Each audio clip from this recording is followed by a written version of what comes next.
Hi everyone, today I'm going to show you 2 potato recipe hacks. The first recipe is a topping for baked potatoes, and for that you're going to need half a stick of butter that's been melted and cooled, 1/4 cup of Parmesan cheese, 1/4 cup of mayonnaise, and 1 teaspoon of Worcestershire sauce. To make the topping, you just add everything to a bowl and stir to combine. And the recipe said that this amount is enough for 4 baked potatoes.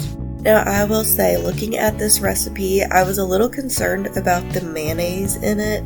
I'm not the biggest mayonnaise fan, but I decided to stick to the recipe and see how it turns out. And when I was combining everything and stirring it together, I was looking at this like, I don't think this looks very good. Like, it was kind of loose and it just didn't look very appetizing, like the color. But I think the role that the mayonnaise plays is that it kind of helps everything set up. And after you stir it together for a while, it kind of starts to turn into, instead of a runnier consistency, it turns into almost like a whipped topping, like whipped cream cheese, if you've ever seen that kind of consistency. When the whole mixture sets up, it looks so much better than what it initially does.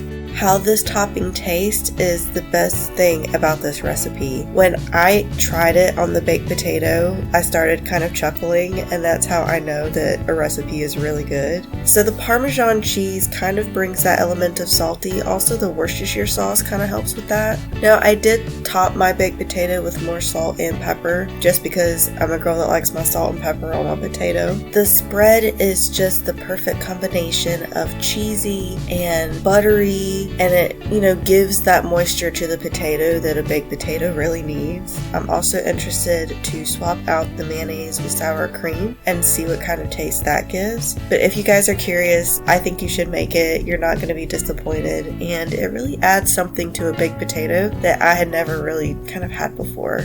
The next recipe is how to make your own seasoned potato chips. You're going to need potato chips and garlic salt. I did a Cape Cod kettle chip that's lightly salted.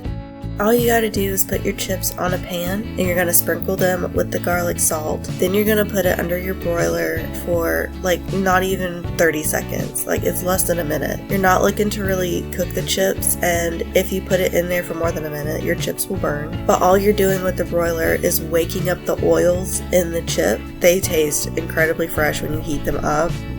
Man, we found some fun hacks in this video today. Let me know what you think down below in the comments, if you had a favorite one or if you want to try one. And thank you so much for watching. Make sure, if you want the recipes, to pause on the recipe screen and you can write down the recipe. And make sure that you like the video, subscribe to my channel so you can see more, and hit that notification bell so you can be reminded when I put out a new video. Thank you so much, guys. I'll see you back here next time on Vintage Cookery.